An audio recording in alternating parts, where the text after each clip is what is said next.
তো বন্ধুরা, সবাইকে একটা নতুন ধরনের ভিডিও দিচ্ছি। এর আগেও দিয়েছি আমি। হচ্ছে লাউগুলোকে সরু সরু করে কেটে নিয়েছি এরকম, আর আলু দিয়েছি। লাউ ডিম করবো, আর ডিমটাকে এরকম লঙ্কা পেঁয়াজ দিয়ে এখন ভুজিয়া করে নেবো। নিয়ে তারপর কী করবো আপনাদেরকে দেখাচ্ছি।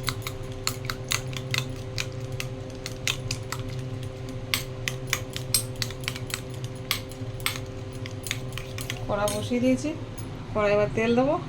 তেলটা হয়ে গেছে, আমি ডিমটাকে দিয়ে দেবো।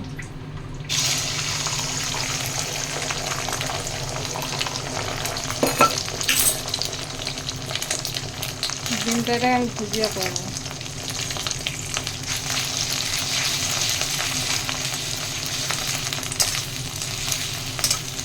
ডিমটা ভুজিয়া করে তুলে নেবো। তুলে নিয়ে ফিরে আসছি। ডিমটা ঝুড়ি ভাজা হয়ে গেছে। ভুজিয়া বলে, কেউ ঝুড়ি ভাজা বলে। দুটো ডিম নিয়েছি আমি।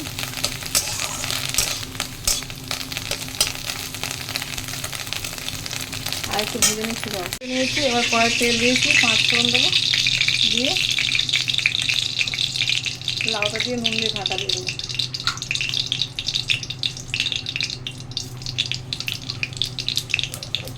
5 ফোড়ন দিয়ে দিয়েছি কড়াই।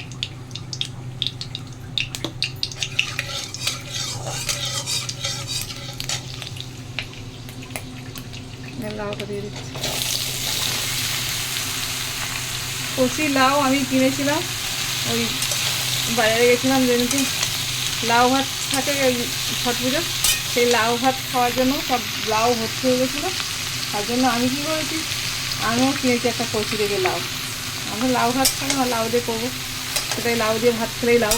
তা আমার আজকে লাউ ভাতের বদলে লাউ দিয়ে হচ্ছে ভাত দিয়েই খাবো, কিন্তু নিরামিষ না। ওরা তো নিরামিষ খায়, আমি নিরামিষ না। আমি লাউ ডাল দিয়েও করি। নুন দিয়ে এবারে ঢাকা দিয়ে দেবো। পরে ফিরে আসছি। থেকে কত জল বেরিয়েছে। আবার আমি হলুদ দেবো, লঙ্কা এতে বেশি দেবো না।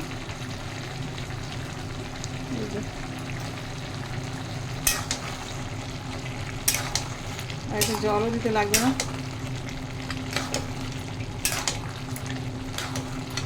এমনি করে বড়ি দিয়ে খেতেও ভালো লাগে, চিংড়ি দিয়ে বড়ি দিয়েও ভালো লাগে, নিরামিষ ভালো লাগে। ডাল দিলে আলু দেবো না, লাউ ডাল।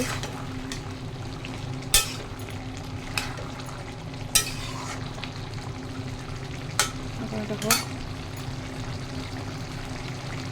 পরে ফিরে আসি। বন্ধুরা দেখুন, লাউর পুরো তরকারি হয়ে গেছে, আলুও গলে গেছে। এই যে দেখুন, আলুও গলে গেছে। আর একটু হবে। এবার আমি ডিমের ঝুড়িগুলো দিয়ে দেবো। ডিমের ঝুড়িগুলো দিয়ে দেবো। দেখুন, দারুণ লাগে খেতে। এই রসটার মধ্যে থেকে ডিমের ঝুড়িগুলো একদম সুন্দর সুন্দর একদম জুসি জুসি হয়ে যাবে। আর খেতে যা লাগবে না, হেভি লাগবে। ধনে জিরে গুঁড়ো দিয়ে দিচ্ছি। একটু পরে নুন দেখে নামে না, জল আছে, রসটা পুরো মরবে। আর কেউ যদি এরকম খেতে চায়, এরকম রাখবে।